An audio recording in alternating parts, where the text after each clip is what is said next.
Why is my nutrition going to change the game? I want to change the conversation around nutrition and mental health to where people aren't just dieting, they're not just trying to improve their physique, they're actually using eating and eating behavior to improve their quality of life.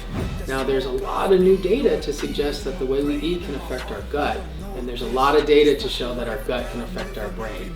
So now nutrition is getting on the main stage. Now that nutrition affects the gut, we know that nutrition affects the brain, right? And so if nutrition affects the brain, how can we start eating in a way that can improve mental health? When we talk about nutrition for mental health, it's not just about the biology. So there's a lot of biological pathways that connect food to our brain. We're talking about gut bacteria, we're talking about hormones, we're talking about reward pathways.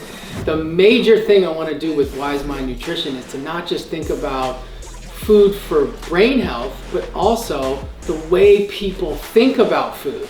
Because let's be real, there's a lot of fitness professionals, there's people on Instagram that have a lot of following, they have great bodies, but let's be real, what are they doing probably all day? Obsessing about food and obsessing about their body.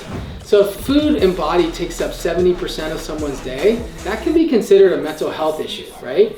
If people don't eat at restaurants because they're on a really strict diet, if people are so concerned about ingredients that they spend the whole day reading the back of food labels, if people aren't comfortable eating meals at restaurants, that's a mental health problem. Wise Mind Nutrition isn't about just eating the right kinds of foods that will reduce depressive symptoms, improve trauma symptoms. It's really about getting a conceptual framework that will help people think about food in a way that isn't jarring. A lot of the calorie and math-centric approaches to nutrition are difficult for people. So food addiction is the hot topic right now. And it's super controversial because some people believe in it and some people don't. There's been so many studies documenting food addiction in a wide range of populations worldwide. What we know is that it exists, but it's less clear what to do about it. And I've seen food addiction treatment cause a lot of people a lot of harm. People that shouldn't be dieting are now dieting. And so Wise Mind Nutrition is a sane approach to food addiction where someone could come in and learn how to become abstinent from their addictive foods, but also not be doing anything that would set them up for binge eating later on.